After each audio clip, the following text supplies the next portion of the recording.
Good evening, all. Welcome to Learners Academy.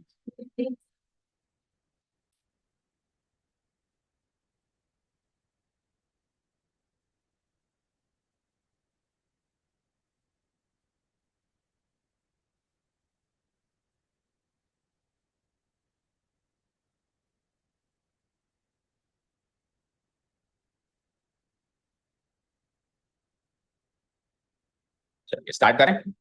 Let's start today's class. Yesterday, what we completed exercise number 4.1 पूरी नहीं हुई है अभी तक. केवल एक ही क्वेश्चन हुआ है. तो आठों के आठों क्वेश्चन हो गए. Were given as homework with proper steps. सबके हो गए with proper steps. ठीक है. अभी चेक कराना लास्ट में जाते टाइम सारे बच्चे. ठीक है. और अभी अपने को स्टार्ट करना है क्वेश्चन नंबर 2. क्वेश्चन नंबर 2 का थोड़ा सा कल इंट्रोडक्शन दे दिया था. करना वही है कि आपको क्वाड्रेटिक इक्वेशन की फॉर्म में इसको रिप्रेजेंट करना है, यानी कि स्टैंडर्ड फॉर्म में रिप्रेजेंट करना है. X square plus B x plus C equal to 0 के फॉर्मेट में रिप्रेजेंट करना है. पर जैसे ऊपर ऑलरेडी वो इक्वेशन बनी बनाई है, बस चीजों को इधर टर्म्स को इधर उधर करके करना था. यहाँ पे आपको पहले इक्वेशन बनानी है. This is the difference. This is the only difference कि यहाँ पे गिवन है स्टेटमेंट्स या वर्ड प्रॉब्लम्स जैसे हम बोलते हैं, उसको आपको मैथमेटिकली रिप्रेजेंट करना है. स्टार्ट करें. पहली बार नहीं कर रहे ये काम, पूरे चैप्टर 3 में ये काम करके आए हैं. बस वहां पे लीनियर इक्वेशन बनाते थे और यहाँ पे क्वाड्रेटिक इक्वेशन बनाएंगे. तो सबसे बड़ा डिफरेंस क्या होगा सोचो जरा. लीनियर इक्वेशंस में हम दो अजम्पशन करते थे, एक एक्स और एक वाई. किसी भी चीज को एक्स माना जाता था और किसी दूसरी चीज को वाई माना जाता था. पर यहाँ पे क्वाड्रेटिक इक्वेशन दो वेरिएबल्स में नहीं है. कितने वेरिएबल्स में? सिंगल वेरिएबल में, एक वेरिएबल में. तो बस एक ही चीज को अज्यूम किया जाएगा, एक्स को ही. जो भी हम अज्यूम करें उसको एक्स अज्यूम करेंगे, मतलब दो चीजें अज्यूम नहीं करी जाएंगी. तो एक्चुअली काम हमारे पास मुश्किल है पिछले पहले के मुकाबले, क्योंकि पहले क्या होता था, दो ही चीजें पूछता था और उन्हीं दोनों को एक्स और वाई मान लिया जाता था. जैसे कि स्पीड पूछ ली दोनों की, तो दोनों की स्पीड को एक्स और वाई मान लिया. जैसे कि फ्रैक्शन पूछ लिया तो न्यूमरेटर को एक्स, डिनोमिनेटर को वाई मान लिया था. जैसे फिक्स्ड चार्ज और वेरिएबल चार्ज पूछा तो फिक्स्ड चार्ज को एक्स, वेरिएबल चार्ज को वाई मान लिया. ये सब किया आपने लास्ट टाइम. जैसे cost of one bat and cost of one ball, या cost of one pen and cost of one pencil. Pen को मान लिया एक्स और पेंसिल की कॉस्ट को मान लिया वाई. पर अब प्रॉब्लम क्या है, यहाँ पे एक चीज पूछे, दो चीज पूछे, तीन चीज पूछे, कितनी भी चीजें पूछे, पर हम अजम्पशन एक ही कर सकते हैं, एक्स. वाई को अज्यूम करने का स्कोप खत्म हो चुका है चैप्टर. जैसे पहला क्वेश्चन ही अगर आप पढ़ोगे, we need to find the length and breadth of the plot. किसी प्लॉट की लेंथ और ब्रेड्थ निकालनी है. तो चीजें कितनी निकालनी है? जनरली 99% क्वेश्चन में दो ही चीजें पूछेगा. ठीक है. तो चीजें दो पूछेगा, but the problem is that कि हमको अज्यूम करने के लिए वेरिएबल एक ही है, दो नहीं है. तो हम बस उस एक वेरिएबल को ही मान सकते हैं. अब उस एक्स को हम लेंथ माने या ब्रेड्थ माने, इसका डिसीजन लेना बड़ा क्रूशियल होगा इस चैप्टर में. पिछले चैप्टर में तो डिसीजन लेना ही नहीं था कि इसको एक्स माने इसको एक्स माने, क्योंकि दो वेरिएबल थे, एक को एक्स एक को वाई. किसी को भी एक्स किसी को भी वाई, उल्टा भी कर सकते थे. लेकिन यहाँ पे वेरिएबल एक है, पूछी जाने वाली चीजें दो हैं. तो ये डिसीजन लेना बड़ा क्रूशियल होगा कि उनमें से किसको एक्स माना जाए, और फिर एक को एक्स माने तो दूसरे का क्या किया जाए. समझे क्या? सारी बातें क्लियर है? माइंडसेट रेडी है? एक ही वेरिएबल है हमारे पास मानने के लिए. ओके. अब क्वेश्चन पढ़ना स्टार्ट करें. बाकी वो रूल्स पहले की तरह ही चलेंगे कि is M R was were be were की जगह इक्वल टू का साइन. ट्वाइस लिखा हुआ है तो टू मल्टीप्लाई, थ्राइस लिखा हुआ है थ्री मल्टीप्लाई, टाइम्स लिखा हुआ है गुणा कर दो, मोर देन में प्लस कर दो, लेस देन में माइनस कर दो. वो सारे रूल्स जैसे पहले चल रहे थे सेम टू सेम चले. ठीक है. The area of a rectangular plot is 528 metre square. कोई रेक्टेंगुलर प्लॉट है, ठीक है, उसका एरिया गिवन है. एरिया कहाँ होता है रेक्टेंगल में? कहाँ होता है एरिया? उसके बाउंड्री के अंदर उसने कितना स्पेस ऑक्यूपाई किया हुआ है उसको बोलते हैं एरिया, या फिर हिंदी में क्षेत्रफल. वहां से दिखाई दे रहा है कौन से? आपको दिखाई दे रहा है? यानी कि ये हो जाएगा एरिया. इसके अंदर जो ये खाली जगह है इसको हम कहेंगे एरिया. तो ये एरिया कितना है बोलो?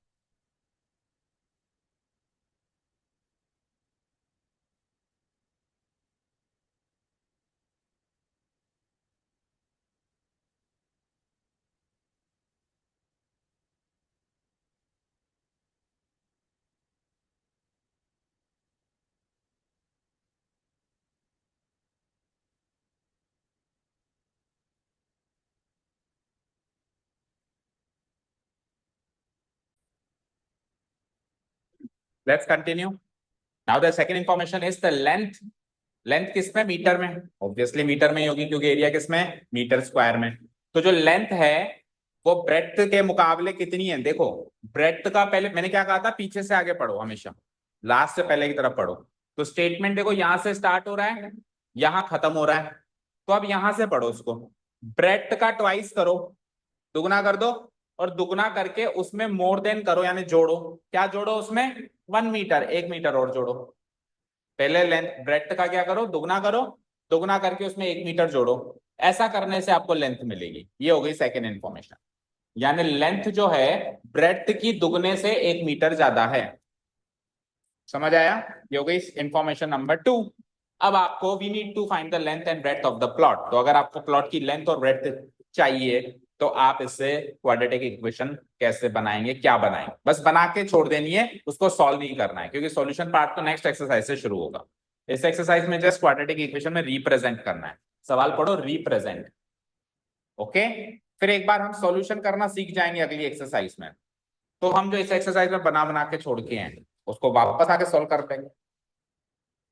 ठीक है, देखो मेरी बात सुनो हर्षिता, ये सवाल अभी रिप्रेजेंटेशन का है। पर क्या गारंटी है ये सवाल एग्जाम में भी रिप्रेजेंटेशन का आएगा? सॉल्यूशन का भी तो आ सकता है। एक बार आपने रिप्रेजेंटेशन सीख लिया, सॉल्यूशन सीख लिया, तो रिप्रेजेंटेशन के सवाल उठ के सॉल्यूशन पार्ट में आ सकते हैं, और सॉल्यूशन के सवाल उठ के रिप्रेजेंटेशन में आ सकते हैं। तो कुल मिला के हमको तो सारे सवाल रिप्रेजेंट भी करने आने चाहिए और सॉल्व करने भी आने चाहिए। अभी सॉल्व इसलिए नहीं कर सकते क्योंकि सीखा ही नहीं है, बट नेक्स्ट एक्सरसाइज में तो सीखेंगे ना। मेथड्स है हमारे पास, substitution method, quadratic formula, completing the square, ये सारे मेथड सीख जाएंगे। तो अभी हमने जो 3-4 क्वेश्चंस इसमें कितने हैं रिप्रेजेंटेशन के सवाल? 1 2 3 4, 4 सवाल है। तो ये इक्वेशन बना बना के छोड़ देंगे इस एक्सरसाइज में। तो नेक्स्ट एक्सरसाइज के बाद क्या, उससे अगली एक्सरसाइज पूरा चैप्टर होने के बाद हम एज हमारी प्रैक्टिस के लिए वापस आके इनको सॉल्व कर सकते हैं ना, क्या बुराई है उससे? ठीक है, क्लियर है? और कोई डाउट? ठीक है, अब घूम फिर के सर सवाल तो वही है, एक्स किसको माने, लेंथ को माने या ब्रेड्थ को माने? तो देखो कुछ हिंट्स याद रखो इसके लिए। लेंथ और ब्रेड्थ में कंफ्यूजन है ना आपको, पहले तो ये डिसाइड करो कंफ्यूजन किस में। डिसाइड हो गया किस में कंफ्यूजन है? बोलो। लेंथ और ब्रेड्थ में, इन दोनों में तो कंफ्यूजन है। कोई तीसरी चीज को तो एक्स नहीं मानने से, या तो लेंथ को मानोगे एक्स ब्रेड्थ को। तो दो लोग कौन है जिसमें कम कंफ्यूजन है? लेंथ और ब्रेड्थ। तो इस पूरे सवाल में लेंथ और ब्रेड्थ के कनेक्शन वाला स्टेटमेंट पढ़ो। ऐसा स्टेटमेंट पढ़ो जिसमें लेंथ और ब्रेड्थ का कनेक्शन गिवन है, आपस में रिलेशन गिवन है लेंथ और ब्रेड्थ का। तो वो स्टेटमेंट ये वाला है जिसमें लेंथ और ब्रेड्थ का स्टेट कनेक्शन या रिलेशन गिवन है, बताओ। जिसमें कंफ्यूजन हो ना उसका स्टेटमेंट पढ़ो, और उस स्टेटमेंट के अंदर इसमें से लेंथ में से और ब्रेड्थ में से जिसका जिक्र बाद में हो उसको एक्स मानो। तो इस स्टेटमेंट में लेंथ और ब्रेड्थ में से किसका जिक्र पहले और किसका जिक्र बाद में है? किसको बाद में मेंशन किया और किसको पहले मेंशन किया है?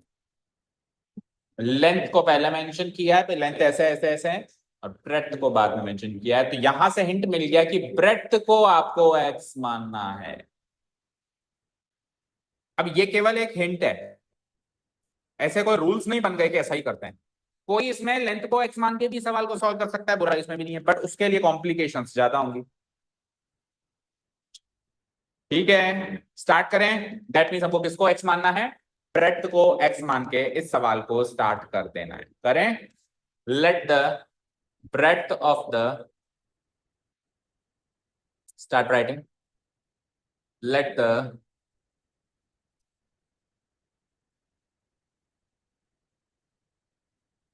let the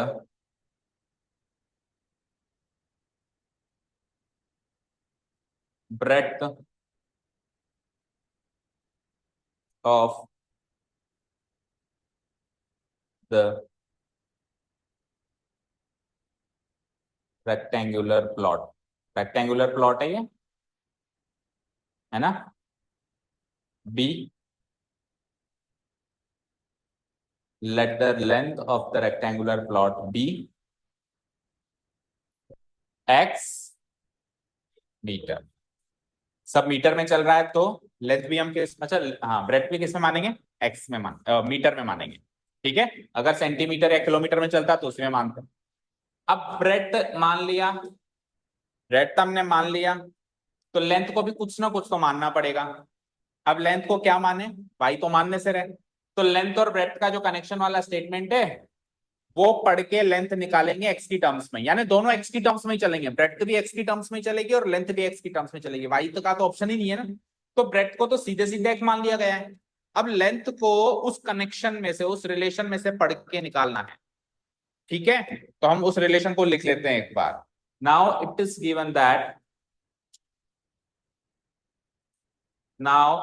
गिवन दैट और उसके बाद ये स्टेटमेंट कर दो copy paste, the length of the plot in metres is one more than twice its breadth.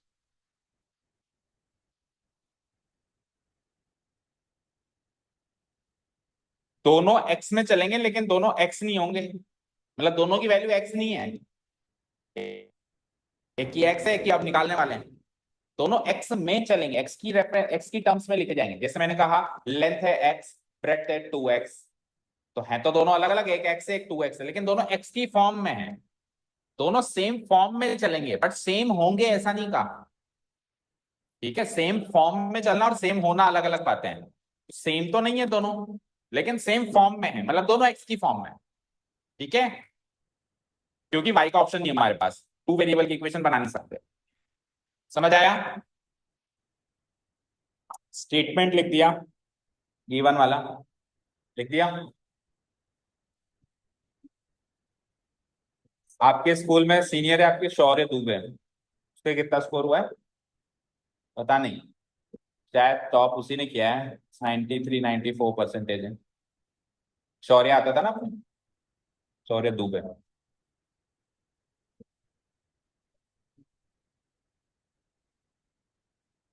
84।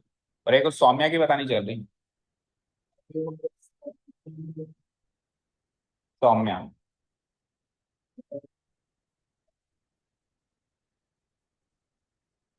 चलो उसमें लिखो लिखो लिखो, अब हमको हमारी बनानी है। दूसरों की बात करने से हमारी नहीं बनेगी ना, काम करने से। हाँ, बातों से बनती बात को तो बात की जाती है, बातें करने से बात नहीं बनती है, काम करने से बात बनती है। चलिए चले आगे।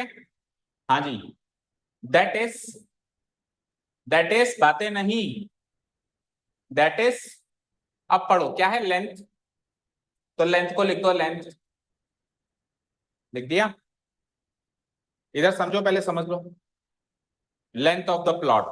उसके बाद क्या लिखा हुआ है, इज, इसकी जगह क्या लिखते हैं, इक्वल टू, फिर क्या लिखा हुआ है 1, तो 1 को 1 ही लिखेंगे। फिर क्या लिखा हुआ है मोर देन, तो मोर देन की जगह क्या लगाते हैं, प्लस। फिर क्या लगा हुआ है ट्वाइस, तो ट्वाइस की जगह क्या लगाते हैं, 2 मल्टीप्लाई। और फिर क्या है ब्रेड्थ, और ब्रेड्थ को क्या मानना है x, तो ब्रेड्थ की जगह x, तो लेंथ की वैल्यू आ गई है, इसको सॉल्व करेंगे। अब 1 + 2 × x मत लिखना, पहले आप हमेशा रफली सॉल्व करना। पहले क्या करना, आप हमेशा रफली सॉल्व करना, रफली सॉल्व करने के बाद याद रखना, एक चीज हमेशा याद रखना, आपके स्टेटमेंट में अगर THAN देन लिखा हुआ है,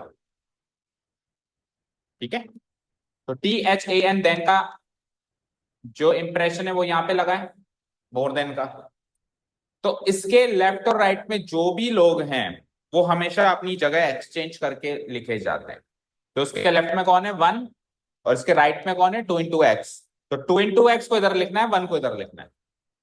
अब आप ये काम अगर ऑन द गो कर सकते हो तो बहुत अच्छी बात है, अदरवाइज पहले आप रफली लिख लो, लिख के फिर देख लो कि कौन किधर आएगा कौन किधर आएगा, फिर लिखो, नहीं तो उससे क्या होगा, काटा पीटी हो जाएगी।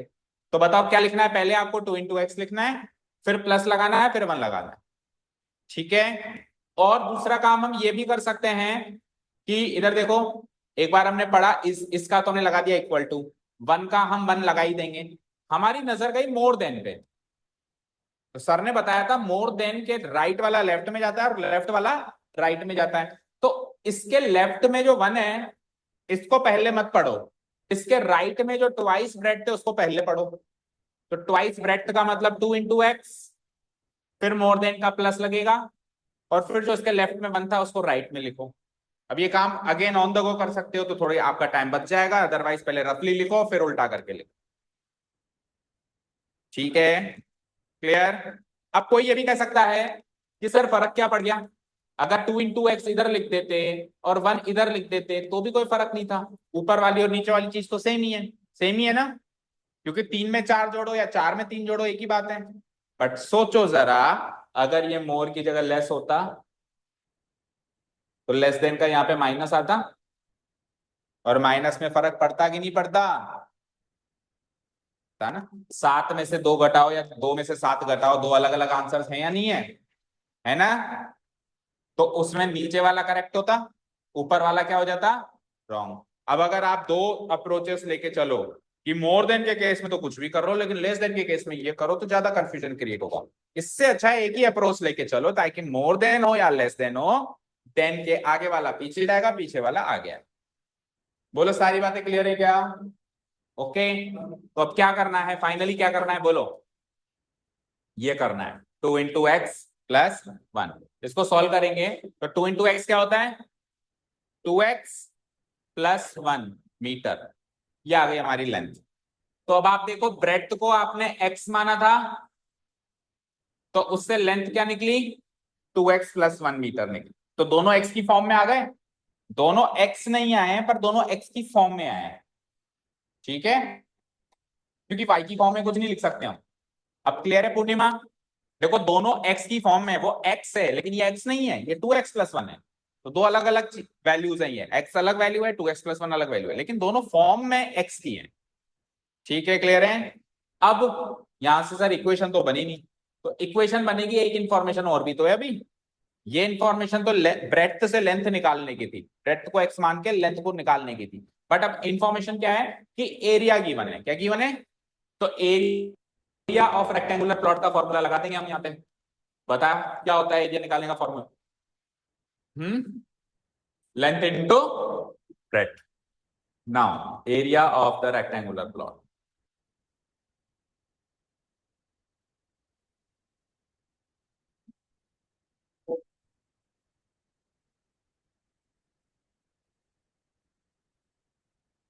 क्या होता है एरिया बोलना, लेंथ इंटू, बोलो, लेंथ इंटू ब्रेड्थ। लंबाई को चौड़ाई से गुणा करेंगे तो एरिया मिलेगा। सो बताओ मुझे कि लेंथ क्या थी, लेंथ क्या निकाली हमने अभी, 2x + 1 ब्रैकेट में लिखना है क्योंकि ये बाइनोमियल फॉर्म में, और ब्रेड्थ क्या थी हमारी, x। अब ये तो हमारे हिसाब से लेंथ, अच्छा इसको सॉल्व भी कर दो चलो। 2x × x कितना होगा, 2x × x, और इसके आगे थोड़ा आगे चल के लिखना है मीटर स्क्वायर में निकलेगा, एरिया हमेशा मीटर स्क्वायर में निकलता है। 2x × x, 2x² +1 × x, 1x यानी x, तो 2x² + x, इतने मीटर स्क्वायर एरिया आ गया हमारे हिसाब से। पर ये एरिया उनके हिसाब से कितना है, 528। तो जो हमारे हिसाब से एरिया है और जो उनके हिसाब से एरिया, वो तो इक्वल ही होना चाहिए ना। तो हमारे हिसाब वाला एरिया उनके हिसाब वाले एरिया से हम इक्वेट कर देंगे, 528 मीटर स्क्वायर से इक्वेट कर देंगे। और ये 528 मीटर स्क्वायर कहां से मिला, ये गिवन है, राइट। तो यहां से बन गई इक्वेशन। बताओ हमारे हिसाब से एरिया क्या आया, दैट इज, हमारे हिसाब से एरिया क्या आया, 2x² + x इक्वल टू, उनके हिसाब से एरिया क्या आया, तो ये बन गई क्वाड्रेटिक इक्वेशन। क्या इसकी डिग्री 2 है, क्या ये 1 वेरिएबल में है, एक्स की फॉर्म में ही है ना, वाई की फॉर्म में नहीं है। बट ये भी स्टैंडर्ड फॉर्म में नहीं है। स्टैंडर्ड फॉर्म क्या होती है, जिसमें सब लोग एलएचएस में हो, आरएचएस में कोई भी ना हो। तो हम क्या करेंगे, 528 को इधर बुला लेंगे, तो 2x² + x, और 528 इधर आएगा तो -528 = 0। ये हो गई हमारी फाइनल क्वाड्रेटिक इक्वेशन। बस इक्वेशन बना के छोड़नी थी हमको, is the required quadratic equation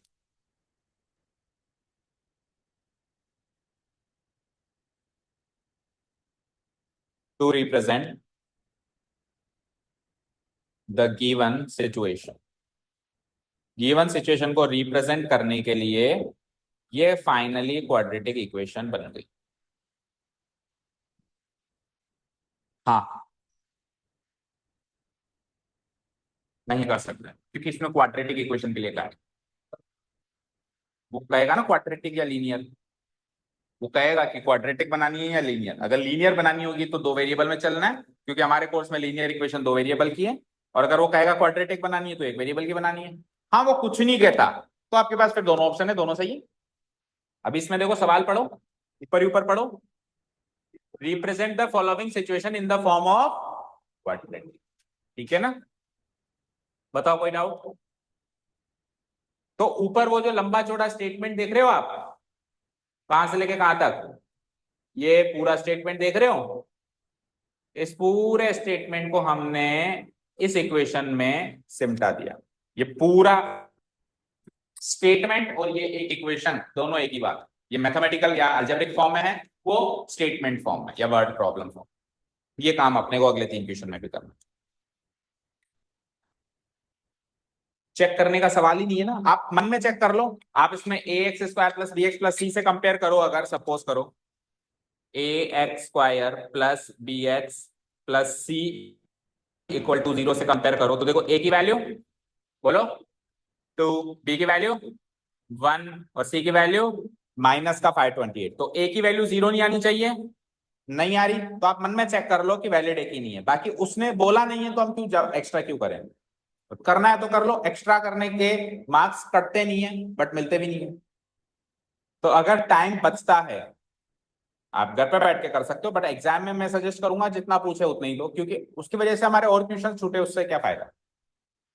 ठीक है, क्लियर? उसने केवल रिप्रेजेंट करने के लिए कहा है, रिप्रेजेंट करो। और ऊपर में उसने चेक करने के लिए कहा था, चेक करो। अब इसमें भी ये ऐसा कहता है कि रिप्रेजेंट करके चेक करो, तो चेक करते हैं। बोलो क्लियर है? सारी इंस्ट्रक्शंस क्लियर हैं? चलें सेकंड पार्ट पे। ये पढ़ते हैं क्या, सेकंड क्वेश्चन है, पढ़ो। अब देखो इसमें एक ही इंफॉर्मेशन गिवन है। देखो एक ही स्टेटमेंट है, the product of two consecutive positive integers is 306। बस, we need to find the integers. दो है ही नहीं इंफॉर्मेशन। बट ध्यान से देखो, इस एक इंफॉर्मेशन में भी दो इंफॉर्मेशन छुपी हुई है। ये एक सिंपल सी स्टेटमेंट का मीनिंग कौन बताए?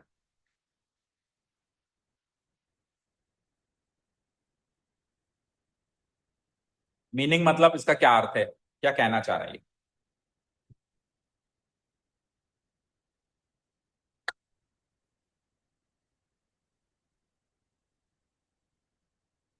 भावार्थ, इसका भावार्थ क्या है?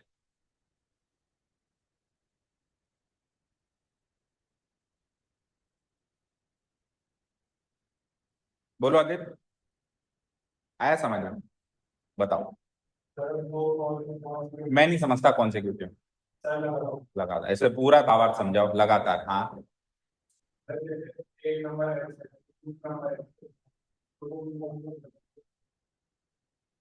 और एक वर्ड आ रहा है उसमें पॉजिटिव इंटीजर, उसका क्या करूं? ये तो बताया नहीं तुमने, पॉजिटिव इंटीजर क्या होता है? पॉजिटिव है, और इंटीजर का मतलब क्या होता है? इंटीजर का मतलब नंबर ही होता है, यानी सारे नंबर इंटीजर हैं क्या? इंटीजर क्या होता है, चलो बताओ। बोलो, सक्षम इंटीजर क्या होता है? कई तो उसको इंटीगर भी पढ़ते हैं, इंटीगर। बट ये इंटीजर है एक्चुअली। हाँ, नहीं पता इंटीजर? आज से पहले वर्ड नहीं सुना? कब सुना है? सर भी 5 मिनट पहले आपने सुना है। आज से पहले वर्ड नहीं सुना मोनिका ये? कब सुना था आखिरी बार? 8 से सुनते आ रहे हैं, पर कौन ध्यान दे भाई, क्या है, होगा कुछ भी। पिछली क्लास में हमने नहीं बताया था क्या होता है इंटीजर? कौन से चैप्टर में? पॉलिनोमियल में बताया था, रियल नंबर में बताया था, नंबर सिस्टम में बताया था। फिर और कितनी बार बताया था, लिखवाया भी था, लिखा भी होगा, बट फिर भूल जाते हैं। आपको बताया अर्षिता? बोलो। नेगेटिव नंबर्स और जीरो हटा के जो नंबर बच गया वो इंटीजर्स। ऐसे तो बता रहे हो आप। नहीं, वो जैसे बोल रही है उसी को बोलने दो। बोलो बोलो बोलो बोलो। और जीरो, मतलब पॉजिटिव नंबर ले लो, जीरो ले लो और नेगेटिव ले लो, सब मिला के इंटीजर्स हैं। तो छोड़ा क्या? पॉजिटिव भी ले लिया, नेगेटिव भी ले लिया, जीरो भी ले लिया, तो सारे ही नंबर आ गए फिर तो सारे ही आ गए बेटा। फिर तो दुनिया के सारे नंबर इंटीजर है, मतलब नॉन इंटीजर तो कोई है ही नहीं। अच्छा, जीरो को छोड़ दे, पॉजिटिव नेगेटिव ले लें, मतलब जीरो इंटीजर नहीं है? जीरो इंटीजर नहीं है? है? तो ऐसा कौन है जो इंटीजर नहीं है? चलो एक नंबर ऐसा बताओ जो इंटीजर नहीं है, फिर क्या पता आपको परिभाषा याद आ जाए। अच्छा, इरेशनल को छोड़ दें तो इंटीजर है। मोनिका, ऐसे एक ऐसा एग्जाम्पल दो जो इंटीजर नहीं है। 2/3। तो 2/3 किस टाइप का नंबर है, सोचो। रैशनल, मतलब रैशनल को छोड़ना है।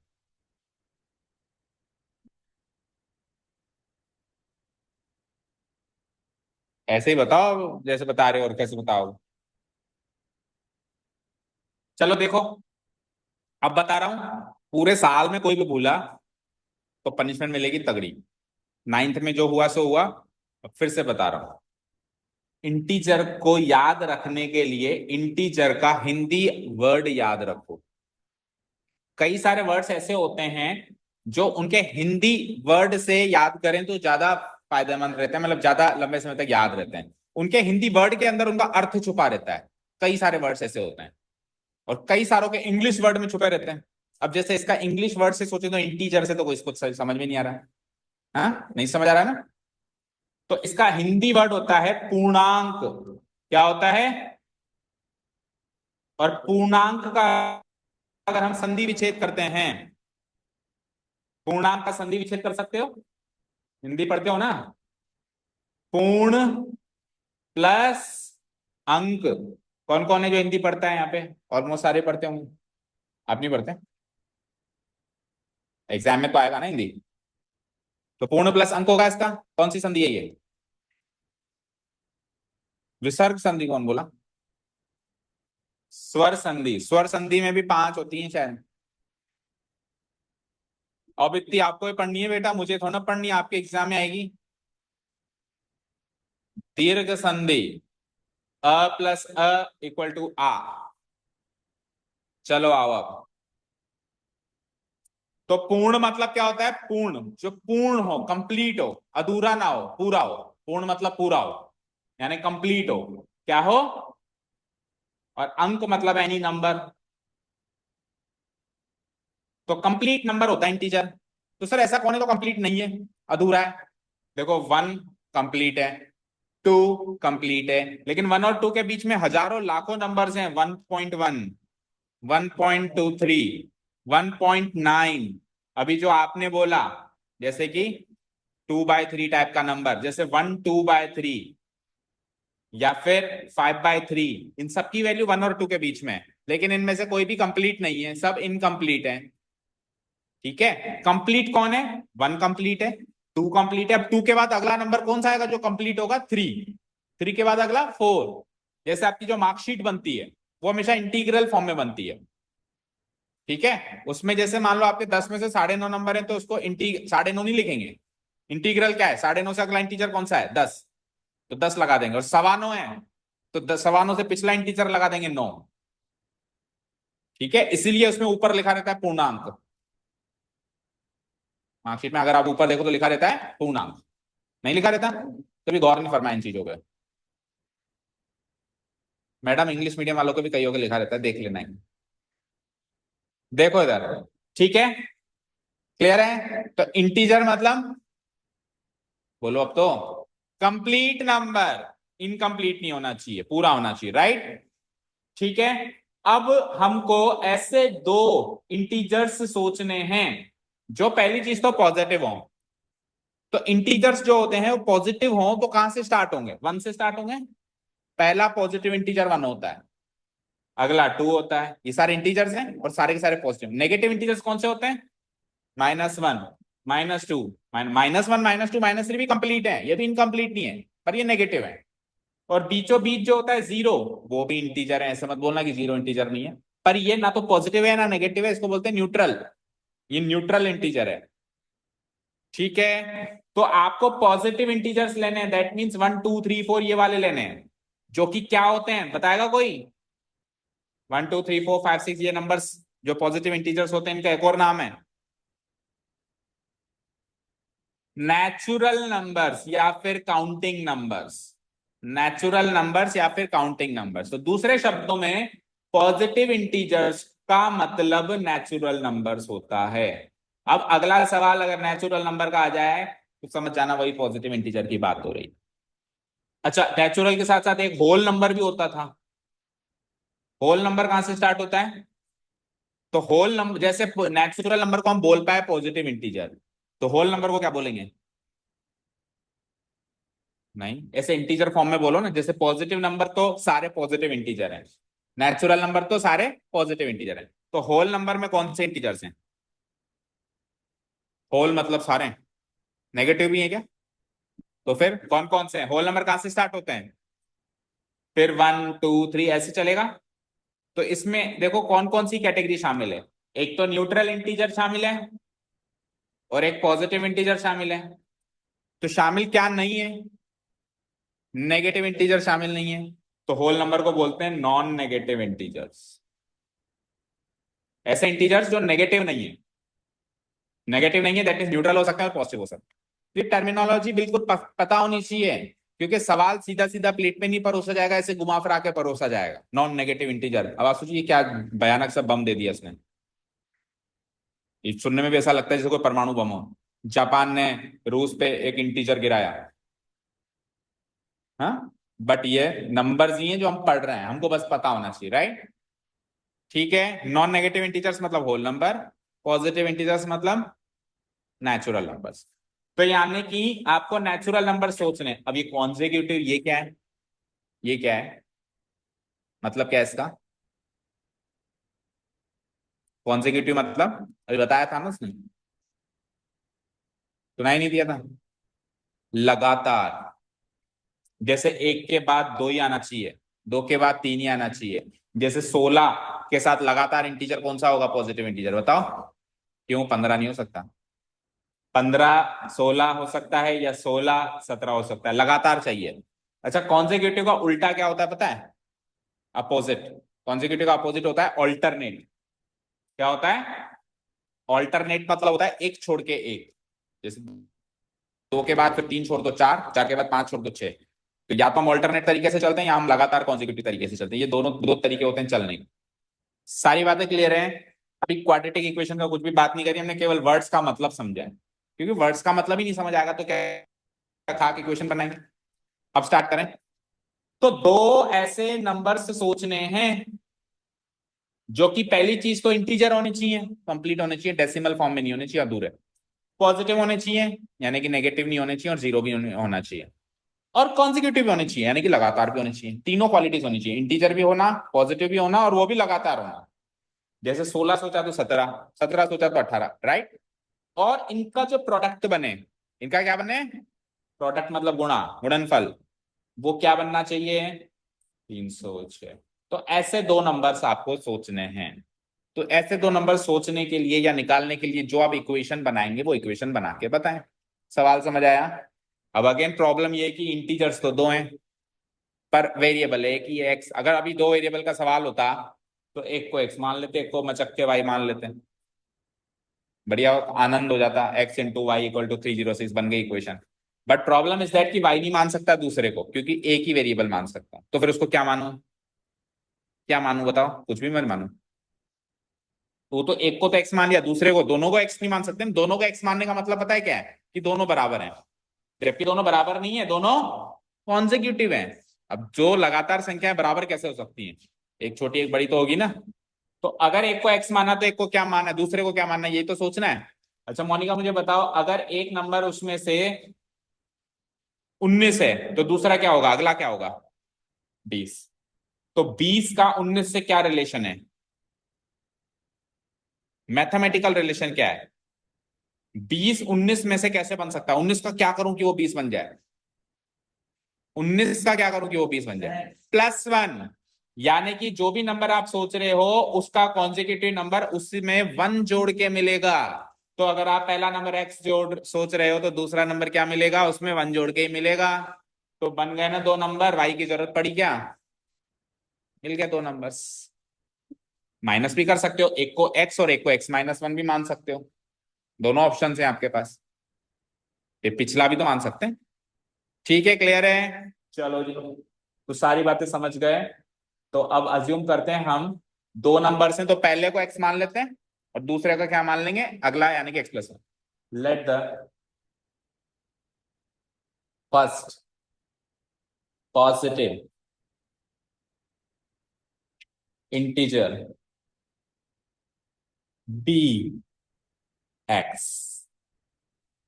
अब हमको पता है कि वो लगातार है, now it is given that,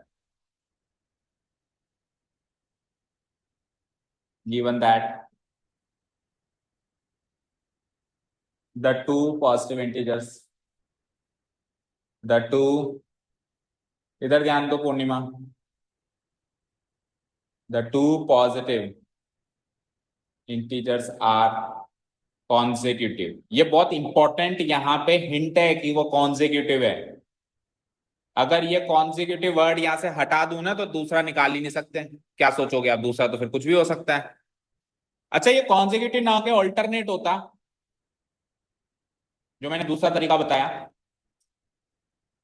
जान लेता हूं मन की बात, इसलिए आप यहाँ पे ध्यान दो, मुझे पता है आपका सवाल क्या क्या हो सकते हैं।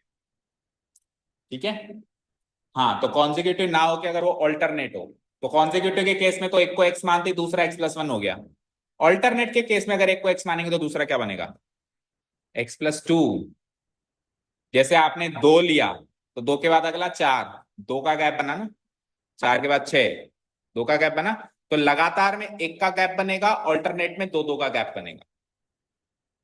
तो कौन ऑल्टरनेट के केस में दो नंबर्स क्या बनेंगे, x और x+2, और कॉन्जिक्यूटिव के केस में क्या बनेंगे, x और x+1। अभी क्लियर है, हाँ जी, तो हाल फिलहाल तो कॉन्जिक्यूटिव ही चलने दो, आर कॉन्जिक्यूटिव ये ऑलरेडी गिवन है। सो अगर ये इंफॉर्मेशन गिवन है तो यहां से हम सेकंड पॉजिटिव इंटीजर निकाल सकते हैं। So the second positive integer is equal to, वो x माना तो ये क्या बना, x+1। समझ आया,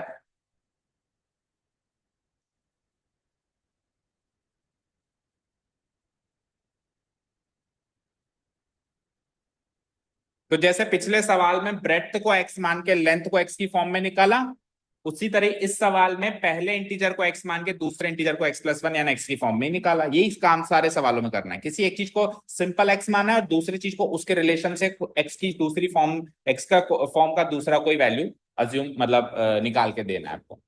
और अब आपको गिवन है कि इन दोनों का करना है आपको प्रोडक्ट, दोनों इंटीजर्स का क्या करना है, और वो प्रोडक्ट किसके बराबर आना चाहिए, 306 के बराबर आना चाहिए। Again it is given that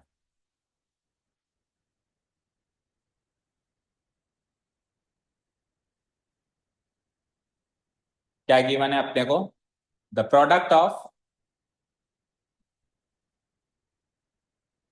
the product of the two positive integers, positive integers is 306।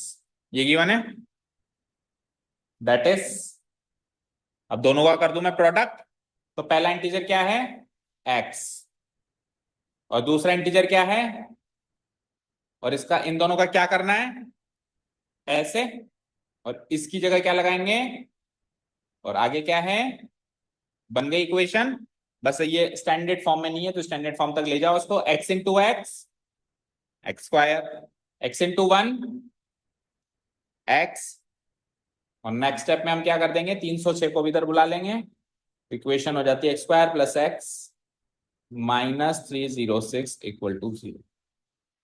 Is the required quadratic equation. वो पिछले वाले इक्वेशन से कॉपी पेस्ट करो सारा conclusory statement, the required quadratic equation to represent the given situation। To represent the given situation. Copy paste. Third पे चलते हैं। As problem आ गई, देखो एज प्रॉब्लम है, जरूरी नहीं है कि एज प्रॉब्लम लीनियर इक्वेशन में ही आएगी, एज प्रॉब्लम क्वाड्रेटिक इक्वेशन में भी आ सकती है, राइट? आ रही है, देखो तीसरे नंबर पे। और फिर स्पीड डिस्टेंस टाइम का चौथा क्वेश्चन है। तो प्रॉब्लम कोई सी भी हो, दोनों तरीके की इक्वेशन में चल सकती है, लीनियर में भी चल सकती है और क्वाड्रेटिक में भी चल सकती है। डिलीट मारूं? थर्ड क्वेश्चन जल्दी हो जाना चाहिए क्योंकि एज प्रॉब्लम है और 3 से 4 एज प्रॉब्लम हम करके आए पढ़े। बस वो एक्स और वाई में चलाते थे और इसमें अपने को सारा एक्स में ही चलाना है, बस डिफरेंस ये होगा। ठीक है। अच्छा, जो पिछला क्वेश्चन है उसको ये वेरीफाई कर लो, quadratic equation in to quadratic equation की स्टैंडर्ड फॉर्म से मैच कर रही है ना, X square plus B x plus C, तो ए की वैल्यू 1 आएगी। ठीक है। हाँ जी, question number third. Rohan's mother is 26 years older than him. Rohan की मम्मी, रोहन से, हिम मतलब यहाँ पे रोहन है, रोहन की मम्मी रोहन से कितनी बड़ी है? 6 years। The product of their edges, उन दोनों की एज का प्रोडक्ट, किन दोनों की? रोहन और रोहन की मम्मी का प्रोडक्ट नहीं करना, रोहन और रोहन की मम्मी की एजेस का प्रोडक्ट करना है। इंसानों को कैसे गुणा करोगे? नंबर्स को गुणा कर सकते हैं ना। The product of their edges, ये डेली बोलचाल में हम ये बहुत सारे स्टेटमेंट्स गलत बोलते हैं। जैसे हम कहते हैं, कई बार हमने ऐसे बोला होगा कि देख मेरी ड्रेस तेरे से अच्छी लग रही है। अब मेरी ड्रेस तेरे से कैसे अच्छी लगेगी? तेरी ड्रेस से अच्छी लगेगी। एक तरफ तो मेरी ड्रेस है और एक तरफ तो खुद है, तो इंसान का कंपैरिजन ड्रेस से कर रहे हो। तो ऐसे हम डेली बोलचाल में बहुत सारे स्टेटमेंट्स गलत बोलते हैं, इनको हम समय रहते सुधार लें। इसके दो खामियां हैं जो भुगतने पड़ जाएंगे। एक तो आगे चल के जितने भी एंट्रेंस एग्जाम होंगे उसमें इस टाइप की एरर्स आती हैं, ग्रामेटिकल एरर्स जो स्पॉट आउट करनी पड़ती है, तो ये हम सुधार लें। दूसरा, कभी ना कभी लाइफ में इंटरव्यू देना है आप, अब इंटरव्यू में आपने इस तरीके के स्टेटमेंट बोल दिया तो वो देखते ही बाहर कर देंगे कि बोलने के लक्षण ही नहीं है इसको, कि इंसान का कंपेरिजन ड्रेस से हो रहा है। ठीक है, जैसे कि दिल्ली का वेदर जयपुर से अच्छा है, कहते हैं ना, जबकि बोलना क्या चाहिए? दिल्ली का वेदर जयपुर के वेदर से अच्छा है। या तो कहो दिल्ली जयपुर से अच्छा है, या तो कहो दिल्ली जयपुर से अच्छा है, तो दिल्ली का कंपैरिजन जयपुर से करो। या फिर दिल्ली के वेदर की बात आ गई तो फिर जयपुर का भी वेदर ही चलेगा। आइए, the product of their edges 3 years from now, ये लो साहब, इनकी एजेस का प्रोडक्ट मत करना, इनकी 3 साल बाद की एजेस का प्रोडक्ट करना है। 3 3 साल बाद इनको आगे खिसका और देखो कितने कितने साल के हैं दोनों, और फिर जितने जितने साल के उनका उस नंबर का प्रोडक्ट करना, और वो प्रोडक्ट विल बी 360। वो प्रोडक्ट क्या बनेगा? 360 बनेगा। ठीक है। फॉर एग्जाम्पल, पूर्णिमा आपकी एज क्या है अभी? एक छोटा सा एग्जाम्पल लेते हैं, 15। आपकी मम्मी की एज क्या है? अराउंड बता दो, एग्जैक्ट याद नहीं हो तो। 38। ठीक है। तो ये तो आज आप दोनों की प्रेजेंट एज है, आप दोनों की प्रेजेंट एज है। 3 साल बाद आपकी एज क्या होगी? 17 होगी। 15 में 3 जोड़ेंगे तो 17 ही आएंगे, मतलब 1 साल कम कर रही है, 18। और मम्मी की एज क्या होगी 3 साल के बाद? 41। तो आपको करंट एज का प्रोडक्ट नहीं करना, आपको 3 साल बाद वाली एज का प्रोडक्ट करना है, समझ गए? तो उसी तरीके से रोहन और रोहन मम्मी की 3 साल बाद वाली एज का प्रोडक्ट करेंगे तो प्रोडक्ट कितना बनेगा? 360 बनेगा, ऐसा गिवन है। और अब आपको रोहन की प्रेजेंट एज निकालनी है। अब इसमें तो बहुत ही साफ साफ हिंट गिवन है, दो चीजें नहीं पूछी, एक ही चीज पूछी। क्वेश्चन नंबर 1 और 2 में दो दो चीजें पूछी थी, तो सोच रहे थे एक्स किसको लें, लेकिन इसमें तो चीज एक ही पूछी और एक ही चीज पूछी है, तो 100% उसी को एक्स मानना है। समझ आया? क्लियर? ठीक है, तो रोहन की प्रेजेंट एज को मान, और प्रेजेंट एज को ही एक्स मानते हैं, अगर ना भी कहता तो भी हम प्रेजेंट एक्स को एक्स, क्योंकि यहाँ पे दो तरीके की एजेस का जिक्र हो रहा है, एक तो प्रेजेंट एज और एक 3 साल बाद की एज। दो तरीके की एजेस का जिक्र हो रहा है सवाल में, एक तो प्रेजेंट एज का और एक 3 साल बाद की एज का। वो ना भी कहता तो हम प्रेजेंट एज को एक्स मानते, और रोहन की प्रेजेंट एज को एक्स मानते, रोहन की मम्मी की नहीं। क्यों? क्योंकि पूछी रोहन की। ठीक है, क्लियर? चलो जी। अच्छा, अगर दोनों की पूछता, फिर रोहन की मम्मी की भी पूछता और रोहन की पूछता, फिर एक्स किसको मानते हैं? इसी को मानते। क्यों? फिर हम इन दोनों का स्टेटमेंट, कनेक्शन वाला स्टेटमेंट देखते हैं। तो रोहन की मदर की एज और रोहन की खुद की एज का कनेक्शन वाला स्टेटमेंट ये है, उसमें बाद में किसका जिक्र है? रोहन का जिक्र है, रोहन की मदर का जिक्र पहले ही हो गया। तो हमेशा बाद वाले को ही एक्स मानते हैं, तो भी हम रोहन की प्रेजेंट एज को एक्स मानते हैं। ठीक है, चलो लेट रोहन्स प्रेजेंट एज।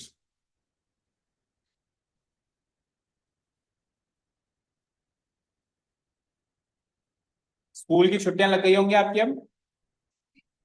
16 कल है, परसों है, कल कल और जाना है मतलब। अच्छा, मतलब इस वीक जाना है, थर्सडे फ्राइडे तक जाना है। बी एक्स और एज है, तो एज किस में होती है? Yes.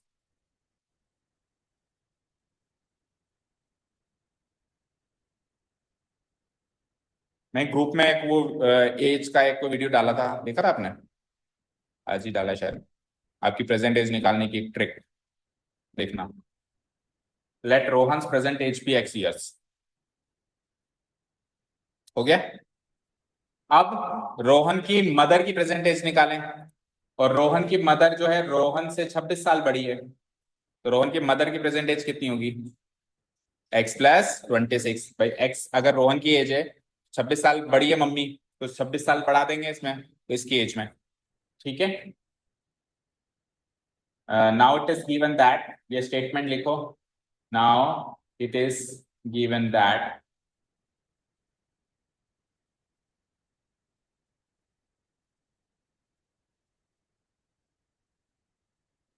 Now it is given that Rohan's mother is 26 years older then. ये स्टेटमेंट कॉपी पेस्ट करेंगे। सो सो रोहन्स मदर्स प्रेजेंट एज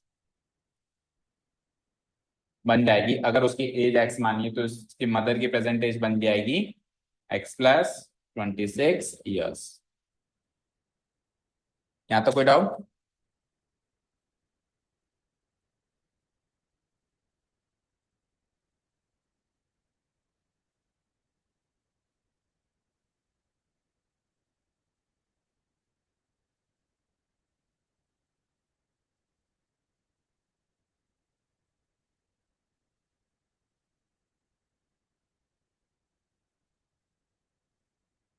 कोई डाउट?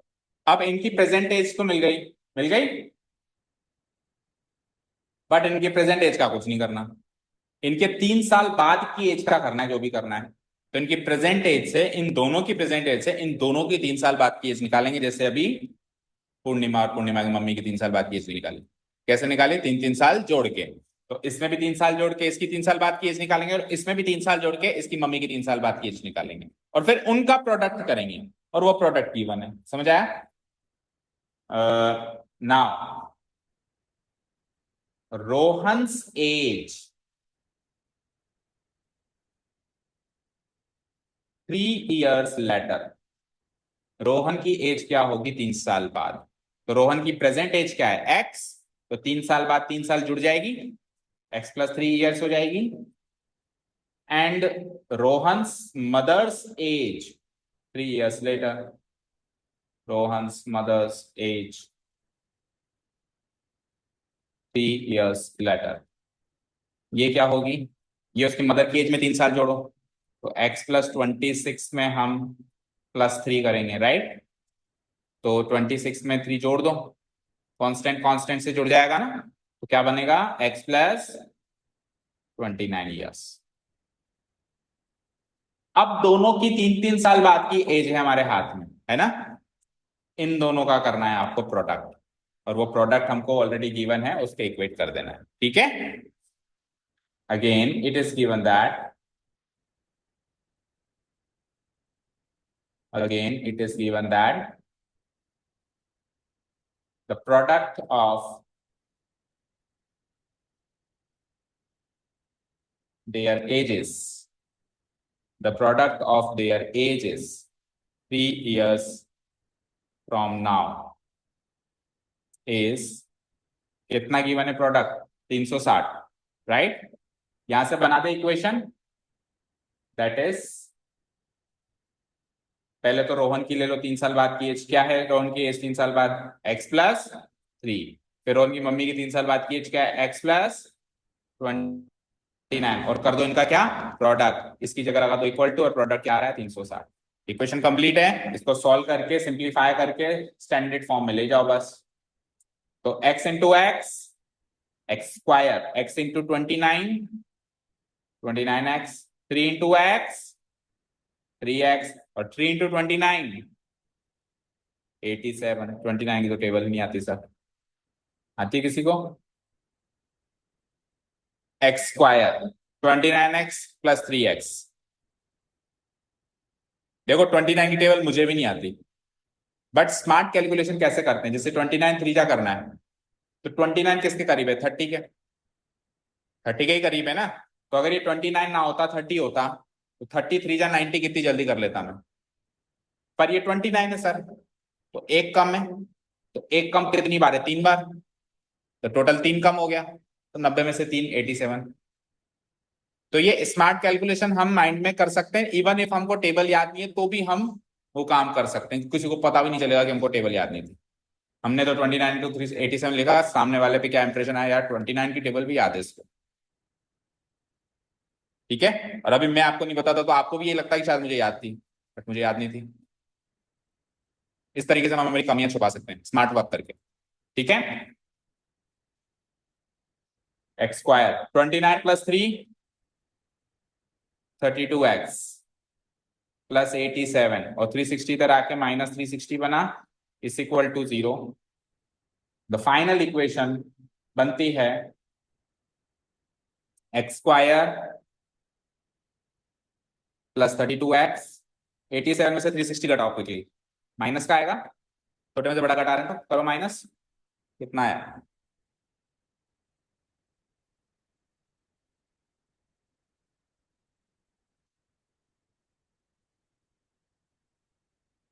और वो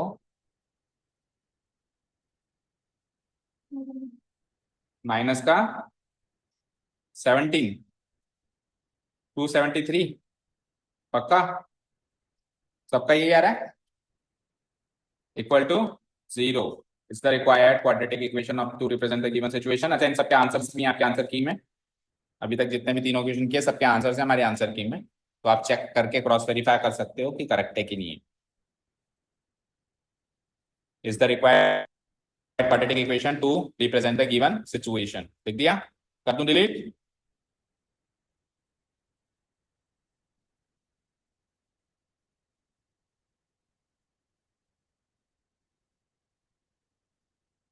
अगला सवाल पढ़ते आपको हो गया, हमारे साथ हो गया धोखा। अगला सवाल पढ़ो, पढ़ते ही आपके मन में आएगा कि हमारा टीचर तो टीचर नहीं है, चीटर है। इतना बड़ा धोखा हो गया हमारे साथ।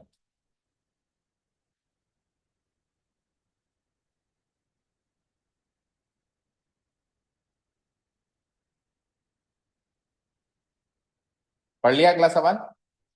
पढ़ो ना, बुक नहीं है? ये तो फिर वो हो गया, मतलब नाजायज फायदा उठा हो गया उठाना। बुक तो लेके आया करो एटलीस्ट, मतलब सर के पास तो मिल ही जानी है बुक। हाँ, क्या लेके चलें? देखो, अब पढ़ो, और अब आप बताओ मुझे, देखिए कौन बताता है कि आपके साथ क्या धोखा हुआ, एग्जैक्टली exactly क्या चीटिंग हुई आपके साथ। जागो ग्राहक जागो।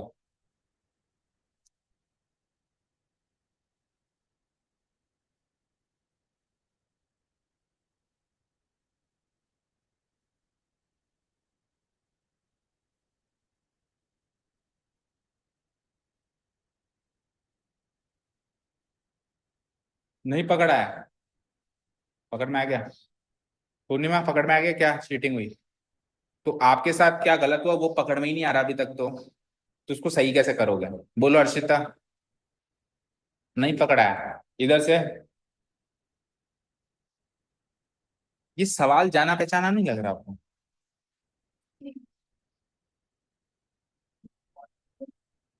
उसमें दे दिया, किसमें? कौन से वाले चैप्टर के? और ये है किसका? ये तो धोखा हुआ। ये सवाल क्वाड्रेटिक इक्वेशन में है, एनसीईआरटी में, कह रहा था ना एनसीईआरटी में है। आपने ढूंढा, किसी ने कहा है? ये तो फोर्थ में रखा हुआ है। और ऐसे बहुत सारे अनगिनत धोखे आपके साथ सीबीएसई पेपर करेगा, कि इस चैप्टर का सवाल उठा के उस चैप्टर में दे दिया, उसका उठा के इस चैप्टर में दे दिया। हमको कॉन्सेप्ट आना चाहिए। तो हमने जब ये सवाल टेस्ट पेपर में दिया तो आपको दो वेरिएबल में इक्वेशन बनानी थी और बनाकर सॉल्व भी करनी थी। इसमें आपको वन वेरिएबल में इक्वेशन बनानी है और क्वाड्रेटिक बनानी है। तो तरीका तो वही रहेगा, पर वेरिएबल एक लेना है, दो नहीं लेने हैं। समझ आया? क्लियर? एक ट्रेन जो है 480 किलोमीटर की डिस्टेंस, अब एग्जैक्टली सेम ऐसे नहीं होता ना, बिल्कुल एग्जैक्टली सेम हो सवाल, थोड़ा बहुत डिफरेंस है, लेकिन उसी पैटर्न पर है या नहीं है। अगर स्पीड बढ़ा देते तो टाइम कम हो जाता, इस तरह का सवाल नहीं किया था ना हमने। तो एक ट्रेन जो है 480 किलोमीटर की डिस्टेंस तय करती है किसी स्पीड पर, तो गिवन स्पीड पर वो तय करती है। पर अगर उसकी स्पीड जो भी ओरिजिनल स्पीड थी उससे 8 किलोमीटर प्रति घंटा लेस होती, कम होती, तो उसका जो ओरिजिनल टाइम है उस टाइम से 3 घंटे ज्यादा लेती वो। ठीक है, to cover the same distance, वही सेम डिस्टेंस कवर करने में उसको 3 घंटे ज्यादा लग जाते अगर स्पीड इतनी कम होती तो आपको पता क्या लगाना है? Speed of the train. अब आप देखो यहाँ पे डिस्टेंस तो साफ साफ गिवन है, ये थोड़ा डिफरेंस है, जो हमारा सवाल था उसमें डिस्टेंस भी गिवन नहीं थी, उसमें उल्टा डिस्टेंस पूछी थी, इसमें डिस्टेंस तो गिवन है, राइट? तो डिस्टेंस तो गिवन है, तो बचा क्या? स्पीड और टाइम। स्पीड और टाइम, तो हम स्पीड को भी एक्स मान सकते हैं, टाइम को भी एक्स मान सकते हैं, किसी एक चीज को माना। अगर ये सवाल टू वेरिएबल का होता जैसे हमारा था तो हमने क्या किया था, याद करो, स्पीड को एक्स माना था, टाइम को वाई माना था। बोलो, याद करो उस सवाल में जब अपन ने एनालिसिस किया था अभी 2-3 दिन पहले, स्पीड को एक्स माना था, टाइम को वाई माना था। बट अब वाई का तो स्कोप ही खत्म हो गया, तो सर किसी एक चीज को ही मान सकते हो आप, स्पीड को या टाइम को। किसको माने? क्यों? क्योंकि स्पीड पूछी है, कल को टाइम पूछता तो टाइम को एक्स मानते। क्लियर? एक चीज पूछे तो उसी को एक्स मानो, जब दो चीज पूछे तब कंफ्यूजन होगा, और फिर बात उसको पढ़ो, पढ़ के सोचो किसको मान। लेकिन जब चीज ही एक ही पूछी जा रही है तो आप 99% क्वेश्चंस में उसी को एक्स मान, वही ज्यादा फायदेमंद होगा। तो स्पीड को क्या मानेंगे हम? X. Start writing now. Let the speed of the train be x kilometre per hour. X kilometre per hour. अच्छा, इस स्पीड के आगे आप एक वर्ड और लगा दो, ओरिजिनल, क्योंकि दो तरीके की स्पीड का यहाँ पे जिक्र हुआ है, एक तो ओरिजिनल और दूसरा फिर उसको कम भी तो कर दिया स्पीड को अपन ने। कितना कम कर दिया? 8 किलोमीटर पर आवर।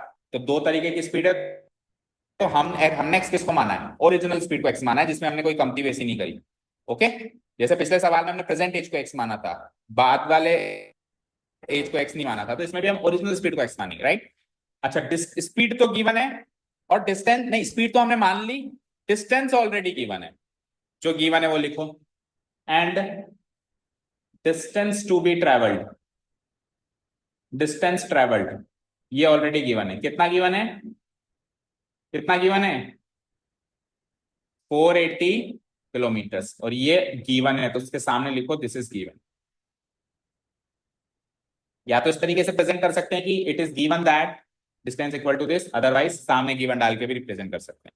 तो ये लो साहब, स्पीड आ गया, डिस्टेंस आ गया, तो स्पीड डिस्टेंस अगर मिल जाए तो उससे तीसरी चीज भी निकाल सकते हैं जो कि होता है टाइम।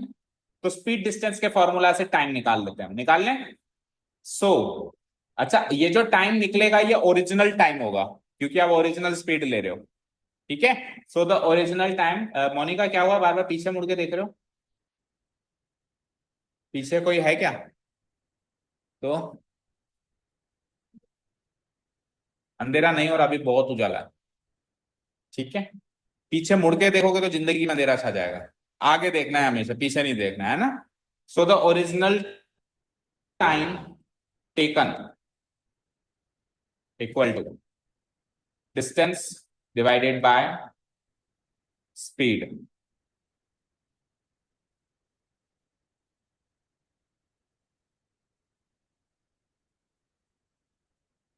ठीक है, आप मैक्सिमम से मैक्सिमम कवर करने की कोशिश करो बच्चों।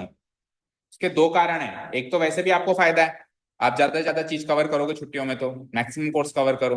2-5 मिनट 10 मिनट कभी भी एक्स्ट्रा लगे तो that should not bother you. बाद में आपको हम एक्स्ट्रा नहीं ले पाएंगे, क्योंकि मान लो अभी मेरी अभी 6:15 से अगली क्लास होती तो भगाता मैं तुमको, वो लोग ही खड़े आके आ जाते। तो अभी जब फुल फ्लैश में स्कूल शुरू हो जाएंगे तो ऑब्वियसली क्लासेस शुरू होंगी दूसरी भी, तो आपको फिर मैं वो समय नहीं दे पाऊंगा।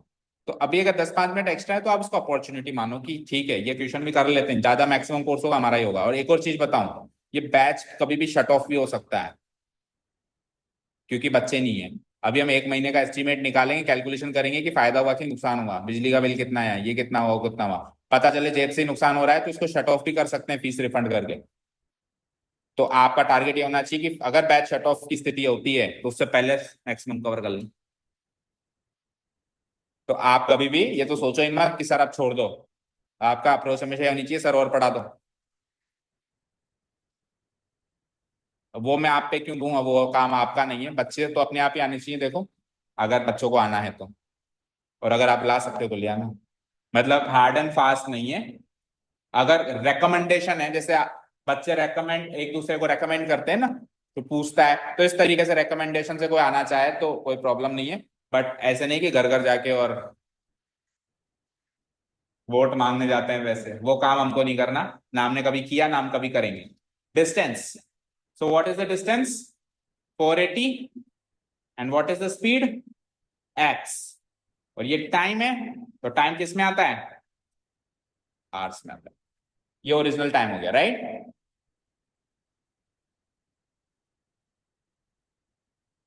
अब क्या करेंगे? वो अगली सिचुएशन ले रहा है कि स्पीड को कम करो टाइम बढ़ जाएगा, राइट। नाउ हमको गिवन है कि स्पीड को मॉडिफाई कर दो, बढ़ा दो, नहीं कम कर दो, सॉरी। कम करने के लिए कह रहा है ना, 8 किलोमीटर लेस। तो कम कर दूं मैं, तो डिक्रीज्ड स्पीड या मॉडिफाइड स्पीड भी लिख सकते हो। डिक्रीज्ड स्पीड, पिछली बार से स्पीड को हमको कम करना है। कितना कम करना है? कितना कम करना है? कल से बुक लेके बैठेंगे सब लोग, जैसे मैं पूछूं तो बुक से वो डेटा रीड करके बताएंगे। हाँ, कितना कम करना है? 8 किलोमीटर पर आवर। पहले कितनी थी स्पीड? एक्स। तो एक्स में से कितना कम करें? 8। तो कितना, कितनी स्पीड हो गई हमारी? x-8 kilometre per our. ठीक है। तो स्पीड को जैसे ही हमने कम किया तो टाइम बढ़ गया। कितना बढ़ गया? 3 घंटे बढ़ गया। तो क्या लिखेंगे? Increased time, decreased speed, increased time. Speed कम कर दी, टाइम बढ़ गया। बढ़ना ही है वो तो, फिर स्पीड कम करेंगे तो टाइम बढ़ना ही है। कितना बढ़ गया साहब? 3 आवर्स। तो पहले वाला टाइम क्या है? ये रहा, आपने निकाला है ना ओरिजिनल टाइम। इसमें 3 घंटे बढ़ा दो। दैट मीन्स 480/x में क्या बढ़ाना है आपको? 3। तो हाल फिलहाल चाहे से इसको इस फॉर्मेट में ही छोड़ दो, फिर आगे सॉल्व कर देंगे। 480/x + 3 hours. यहां तो कोई डाउट? स्पीड कम कर दी, टाइम बढ़ा दिया। ठीक है। अब ऊपर वाले 3 केसेस में स्पीड डिस्टेंस टाइम तीनों आ गए, देखो स्पीड डिस्टेंस टाइम। नीचे वाले में क्या क्या आ गया? स्पीड और टाइम आ गया, तो क्या नहीं आया वो आप खुद निकालो। देखो ऊपर में स्पीड और डिस्टेंस था, तो जो नहीं आया था वो मैंने निकाला बैठ के फॉर्मूला से। तो नीचे वाले केस में स्पीड और टाइम आया, तो जो नहीं आया डिस्टेंस वो मैं निकालूंगा फॉर्मूला से।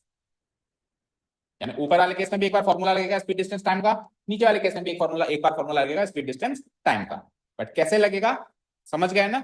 ऊपर वाले में मिसिंग टाइम था तो टाइम का फॉर्मूला लगाया डिस्टेंस बाई स्पीड। नीचे वाले में मिसिंग डिस्टेंस है तो डिस्टेंस का फॉर्मूला लगेगा। क्या होता है डिस्टेंस का फॉर्मूला?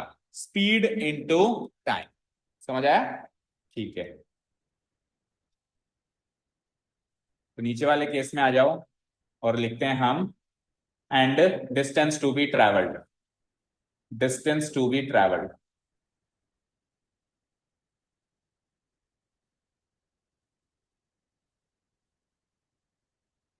अब देखो डिस्टेंस जो ट्रैवल हमको करनी है वो सेम डिस्टेंस ट्रैवल करनी है। पढ़ो, ये कम हो गया, ये ज्यादा हो गया, लेकिन डिस्टेंस तो कवर द सेम डिस्टेंस लिखा हुआ है। बोलो देखो, to cover the same distance. भाई अगर स्पीड कम भी हो गई और टाइम बढ़ भी गया तो भी डिस्टेंस तो सेम ही है जो कवर करना है। वो का वही है जो पहले था, 480 का 480। तो ये तो 480 का 480 ही रहेगा। गिवन है ये हमको कि ये हमको सेम ही है जो कवर करना है। सामने लिखो गिवन। तो यहां से इक्वेशन बन जाएगी क्योंकि हम डिस्टेंस निकालेंगे स्पीड इंटू टाइम से, स्पीड इंटू टाइम से, और बुक में जो स्पीड डिस्टेंस गिवन होगी वो होगी 480। तो हम जो डिस्टेंस निकालेंगे उसको मल्टीप्लाई करके उसकी वैल्यू हम 480 से इक्वेट कर देंगे। ठीक है, बोलो समझ आया? ये डिस्टेंस है ना, क्या होता है डिस्टेंस का फॉर्मूला? स्पीड इंटू टाइम, और ये कितना आना चाहिए? 480 सेम आना चाहिए, क्योंकि क्वेश्चन कह रहा है कि कम ज्यादा करने के बाद भी डिस्टेंस तो सेम ही कवर हो रही है। तो स्पीड कितनी है हमारी मॉडिफाइड केस में? x-8 कितनी है बोलो? और टाइम कितना है मॉडिफाइड केस में? 480 divided by x plus 3 bracket में लिखना है, और इक्वल टू ये किसके बराबर है? 480 के बराबर। तो इक्वेशन बन तो गई है, बट ऑब्वियसली ये अभी स्टैंडर्ड फॉर्म में नहीं है, इसको कवर अपने को चेंज करना है, ट्रांसफॉर्म करना है स्टैंडर्ड फॉर्म।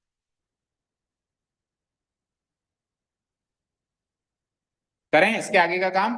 अब इक्वेशन बन गई है, बस सॉल्व करने का काम है। तो मैं नेक्स्ट पेज पे इसको एक बार फ्रेश लिख देता हूं। बताना क्या लिखा था? x-8 multiplied by 480 by x plus 3 is equal to 480। तो पहले तो देखो इस ब्रैकेट को थोड़ा सा सॉल्व करते हैं हम। x-8 को एज इट इज लिख देते हैं, और इसमें x को एलसीएम ले लें। इसके नीचे x है, इसके नीचे 1 है, तो एलसीएम क्या आ जाएगा? x। तो x को x से डिवाइड किया 1, और 1 को 480 से मल्टीप्लाई किया 480।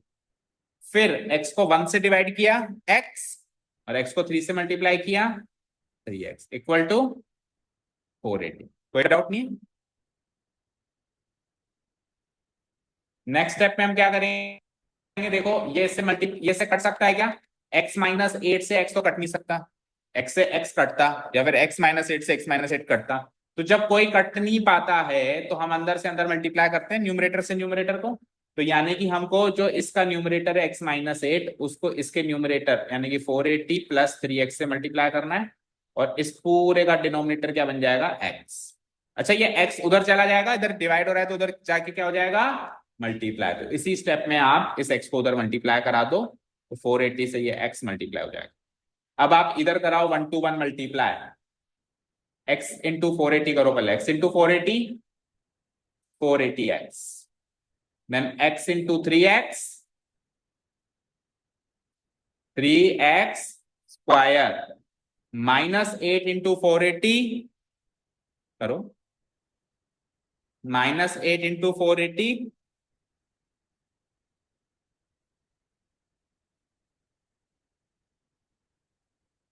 3940, 3840,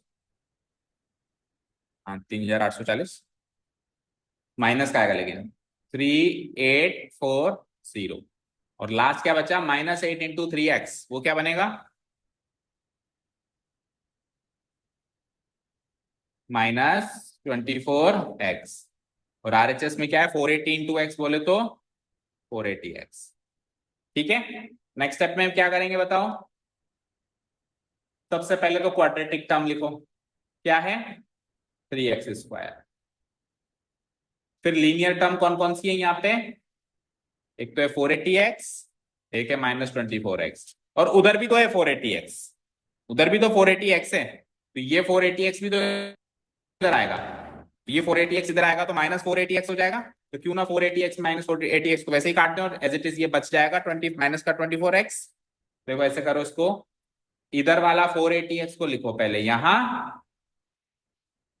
उधर वाले 480x को इधर बुला के -480x लिखो इसके बगल में, और फिर जो आखिरी में बचा -24x उसको लिखो यहाँ, और कांस्टेंट टर्म क्या बची? -3840 इक्वल टू 0। टोटल टर्म्स गिन लो कि बराबर हैं क्या, दोनों ऊपर और नीचे। इधर कितनी टर्म्स देखो, 1 2 3 4 5, तो अभी भी 5 होनी चाहिए। 1 2 3 4, बस हमने अरेंजमेंट किया है इधर उधर, बाकी टर्म्स वही है। अब 480x -480x as it is cancel out हो जाएगा, और बचेगा हमारे पास finally 3x square -24x -3840 equal to 0। अच्छा, अभी भी ये और सिंप्लीफाई हो सकती है, बताओ कैसे? क्योंकि सब में से 3 कॉमन आ रहा है। कैसे जल्दी से पता लगाए कि सब में से 3 कॉमन आ रहा है? 3 के टेबल में 3840 आता है, नहीं आता, ये कैसे पता चला? Yes, very good. Divisibility bye 3, divisibility bye 4 सीखी थी बचपन में। डिविजिबिलिटी बाय 3 क्या कहती है कि अगर हमने इनका सम किया और सम 3 से डिविजिबल है तो नंबर भी 3 से डिविजिबल होगा। तो 8 और 3 11 और 4 15, तो 15 3 से डिविजिबल है ना, दैट मीन्स ये नंबर भी 3 से डिविजिबल है। बट ये 3 की डिविजिबिलिटी है, सबकी अलग अलग होती है। ऐसे नहीं कल को 4 की डिविजिबिलिटी में भी यही करने बैठ गए कि सबको जोड़ के 4 से डिवाइड करने लग गए। ये 3 और 9 की डिविजिबिलिटी है बस, ये सबको जोड़ के 3 से डिवाइड करके देखो, सबको जोड़ के 9 से डिवाइड करके देखो। ठीक है, तो 3 से मतलब डिविजिबल है कुल मिला के, तो 3 को कॉमन लेंगे तो 3 इंटू एक्स स्क्वायर, 24 से 3 कॉमन लिया तो 8x, और 3840 में से 3 कॉमन लेंगे तो क्या बचेगा बताओ? 3 1 जा 3, 3 2 जा 6, 24 बचा, 3 8 जा 24, 0 इक्वल टू 0। नेक्स्ट स्टेप में 3 को उधर भेज के डिवाइड करा देंगे, और डिवाइड कराएंगे तो वो भी 0 बन जाएगा। 0 डिवाइडेड बाय 3, 0 डिवाइडेड बाय 3 क्या बनेगा? इधर 3 मल्टीप्लाई हो रहा है तो इधर जाके डिवाइड हो जाएगा, 0 डिवाइड बाय 3 0। फाइनल इक्वेशन बन गई x square minus 8x minus 1280 equal to 0 is the required quadratic equation to represent the P1 situation. Closing statement लिख देना इसके बाद, the required quadratic equation to represent the given situation.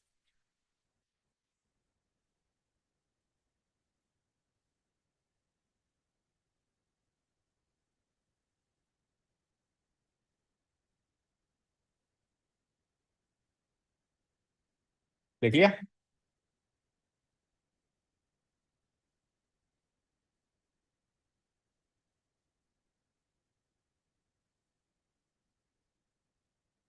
अब घर जाके 2 जरूरी काम करने हैं। एक तो इन चारों क्वेश्चंस के आंसर की से आंसर मैच करने हैं, जो कि आपने अभी तक कभी नहीं किया, अगर कोई मिसमैच है तो बताना है। और दूसरा ये याद रखना है कि इन चारों इक्वेशन को सॉल्व करना बाकी है। इस एक्सरसाइज में उसने सॉल्व करने के लिए नहीं कहा, लेकिन एग्जाम में तो कह सकता है कि इनको सॉल्व भी करो, भी तो जस्ट बनाई है। अब कितनी सारी इक्वेशंस हो गई इस एक्सरसाइज में इकट्ठी जिनको सॉल्व करना बाकी है बताओ? 12? गलत, उनमें से सारी क्वाड्रेटिक थोड़ी ना थी, हर्षिता ने दिमाग लगा लिया। सारी की सारी क्वाड्रेटिक थी क्या पहली में से? पहली में से कुछ क्वाड्रेटिक थी, कुछ नहीं थी।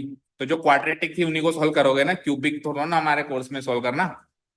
तो जो उसमें तो क्वाड्रेटिक साबित हो गई उनको सॉल्व करना बाकी है, और ये 4 तो क्वाड्रेटिक बनाई है, इन सबको सॉल्व करना बाकी है।